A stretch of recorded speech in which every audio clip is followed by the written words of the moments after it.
Hi, it's Kirsten, and in this video we're going to talk a little bit about bowel incontinence. It's something that many of my clients are not willing to talk to their healthcare providers about until it gets to a state where they really are having such problems with it. So what does it mean? It means that you're not able to hold a poop. Okay, so you get up, let's say you feel like you have to go to the washroom and you try and get to the bathroom, and by the time you get there, you're already losing the stool, you're already losing your poop. And it's really affects your quality of life. A lot of my clients will stop going out with their friends. They don't want to drive their car. I had one client who could not make it from the couch to her bathroom, and this was several times a day where she was having bowel incontinence. So I thought I'd talk to you about some of the triggers to the bowel. As we get older, our bowel doesn't have sometimes as much ability to manage some of the things that might aggravate it. And we'll just talk about a few of the more common ones. One of them is coffee. A lot of my clients will also have a coffee because it helps them go to the washroom in the morning. But coffee can be quite a stimulant to the bowel, and it can last for several hours. So you could be having your cup of coffee and say, oh, I've always had 2 cups of coffee in the morning and not think anything of it. But you're actually aggravating your bowel and making it work so hard that you're not able to close the sphincters, so your anus, and having incontinence. Another one is saturated fats like red meat. So many of my clients can't digest red meats very well. So if they went out to have a steak, they find that they actually have more bowel incontinence the next day. And it might not just be one instance of it, it might be several during the day. Another one is fatty foods. The bowel sometimes has a hard time managing fatty foods and they just come right out of you. And another one can be alcohol, such as red wine. That can be a really hard one for my clients too. And finally, spicy foods.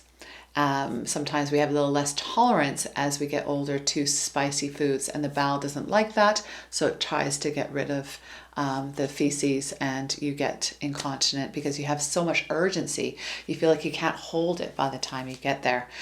One of the more common ones we can do is maybe changing your coffee. So coffee is one of those things. My clients do not like changing their coffee. There is quite a bit of resistance. I think in some ways more than trying to change their alcohol. They do not want to change their coffee. They love their coffee, and they're just bound to that, having that coffee in the morning. So what I say, that's fine. Have your cup of coffee in the morning, but maybe make it a half calf. So have half caffeine and half decaf. Somehow try and get it so that you can get some maybe ground decaf and then make a little mixture so it's half and half. I was chatting to a client just the other day. I thought I'd bring this up with you guys. She was drinking half a liter of coffee in the morning. So she was having, it was a 500 ml container, and she was drinking full caffeine, drinking that. And then she was having 2 cups of black tea in the evening. And she had daily bowel incontinence, which definitely got worse with some days. So maybe she was eating some fatty foods or something. And then other days it wasn't as bad, where she'd only have a couple of instances where she wasn't able to make it to the toilet. So the first thing we did was, I said, you have got to stop having so much caffeine. I know it's really hard, but you have got to cut that down. She said, to what? And I said, 1 cup a day of coffee, but make it a half caffeine. So half caffeinated, half decaf. And I said, if you can cut out your tea in the evening, let's see if we can do that also, just having 1 cup of tea, and then hopefully just flick that away and not have that caffeine at night. Especially for people who have a lot of urgency at nighttime, they have to get up all the time to go to the washroom. Not having caffeine is probably a great solution for them. So I didn't see her for a few weeks, and we worked on some other strategies as well with her pelvic floor and whatnot. She came back and she said she was so happy, and it was a miracle because she had not had any bowel incontinence. And the bowel just couldn't manage having so much caffeine, and just was so stimulated that she wasn't able to be strong enough to hold it. So the bowel was really strong, pushing that poop out. And unfortunately for her too, she had a weak pelvic floor. So the external anal sphincter, the anus, was not strong enough to hold the gates when that poop was coming down. So you have to have both a strong pelvic floor, that's so important, and not just the pelvic floor itself, but you have to have a really strong external anal sphincter. You have a strong anus so you can close that sphincter before the poop gets there and comes down.